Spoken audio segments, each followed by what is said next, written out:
શંકાસ્પદ લોખંડના જથ્થા સાથે એક ઝડપાયો. બિનવારસી 37,500નો મુદ્દામાલ મળી હજારોનો મુદ્દામાલ કબજે કરાયો. વાગરા પોલીસે પેટ્રોલિંગ દરમિયાન બે અલગ અલગ સ્થળેથી શંકાસ્પદ લોખંડનો મુદ્દામાલ ઝડપી પાડ્યો હતો, જેમાં ભેરસમ નજીકથી 47,000ના મુદ્દામાલ સાથે એક ઇસમની અટકાયત કરી હતી. જ્યારે બીજા કેસમાં વિલાયત નજીકથી 37,500નો બિનવારસી લોખંડનો મુદ્દામાલ મળી આવ્યો હતો. વાગરા પોલીસે બંને મુદ્દામાલ કબજે લઈ આગળની વધુ તપાસ હાથ ધરી.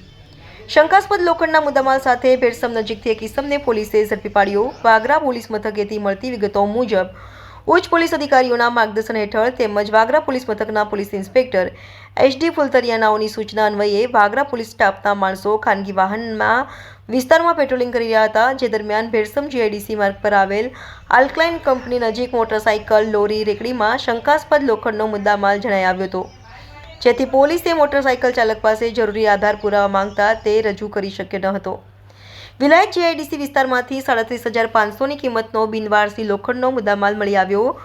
બીજા કેસની વિગતો તરફ નજર કરીએ તો વાગરા પોલીસ સ્ટાફ મિલકત સંબંધી તેમજ ચોરીના ગુનાઓમાં શોધી કાઢવા વિલાયત જીઆઈડીસી વિસ્તારમાં પેટ્રોલિંગમાં હાજર હતો. તે દરમિયાન વિલાયત ગામ તરફ જવાના માર્ગ બાજુમાં GJ16R 5682 નંબરની એક 3 વ્હીલ લોરી રેકડી મોટરસાઇકલમાં શંકાસ્પદ લોખંડની નાની મોટી ચેનલના ટુકડાઓ ભરેલા હતા. આજુબાજુમાં તપાસ કરી જોતા ત્યાં કોઈ પણ વ્યક્તિ હાજર મળી આવ્યું ન હતું અને શંકાસ્પદ લોખંડનો મુદ્દામાલ ભરેલ મોટરસાઇકલ બિનવારસી જણાઈ આવતા પોલીસે 15,000ની કિંમતની મોટરસાઇકલ, 22,500ની કિંમતનો 500 કિલોગ્રામ લોખંડની ચેનલોમાં ટુકડાઓનો મુદ્દામાલ મળી કુલ 22,500નો બિનવારસી મુદ્દામાલ મળી આવતા પોલીસે તમામ મુદ્દામાલ કબજે લઈ આગળની વધુ તપાસ હાથ ધરી હતી.